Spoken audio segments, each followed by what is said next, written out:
Hi guys, Rob from Rekt Radio. So in this quick video, I just want to show you that everything is correlated with Bitcoin. Every altcoin is correlated with Bitcoin. Not a lot of people understand that, but if you look at any sort of crypto whatsoever, you'll see that the correlation with Bitcoin is pretty lockstep. So there are ones that have breakout sessions like this, but if you look over the totality of the time of a coin, it's moving alongside Bitcoin. Why? Because most of the exchanges have all of these altcoins denominated in Bitcoin. So, here's ETH to BTC, and then they have it in the fiat for the Brazilian real, euro, USD, and the tether. But if you go to the spot market, that's largely fiat, but there are ways through every exchange and really every cryptocurrency that if you go in, you'll have a spot coverage on BTC.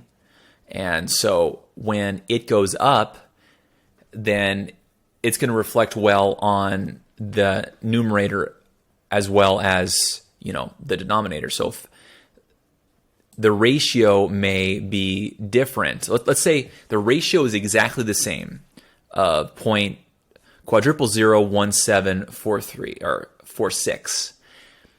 If Bitcoin goes up 10%, then this would increase the value of this ratio because it's denominated against BTC. So this is, 1 XRP, which is about $1 over BTC.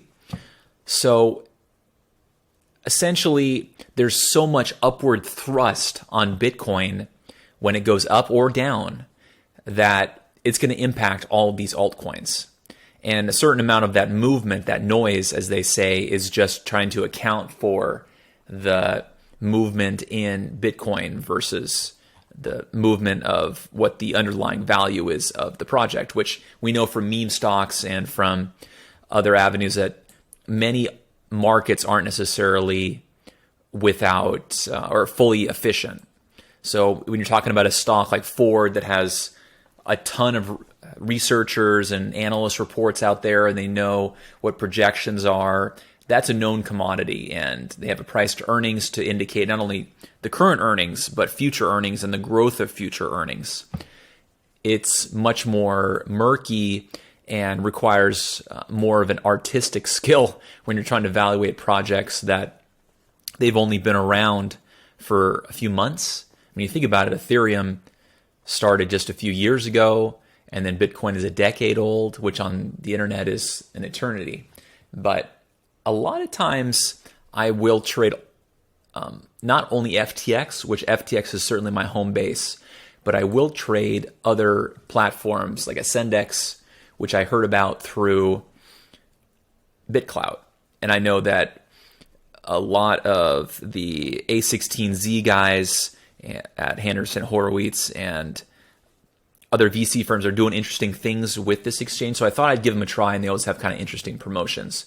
But what I've noticed that's kind of interesting is that you won't always get a lockstep in the prices of Bitcoin or certainly the alts.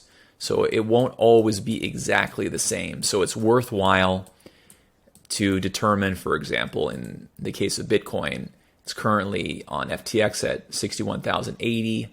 And then on here, it is at 1,100 or 61,101.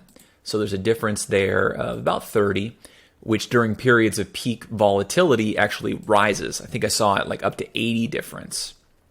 And I would say that it's no surprise that FTX's platform, because they invested so much in the robustness of the exchange, that it's essentially like a layer 3 market platform like NASDAQ. Like it is nanoseconds updating these prices based on the trading that's going on here, and then other market makers that are using it, and other kind of less sophisticated exchanges where the sizes are 0.00001 and only a transaction or two, even for Bitcoin, have a little bit less of a well-built out engine at the present time.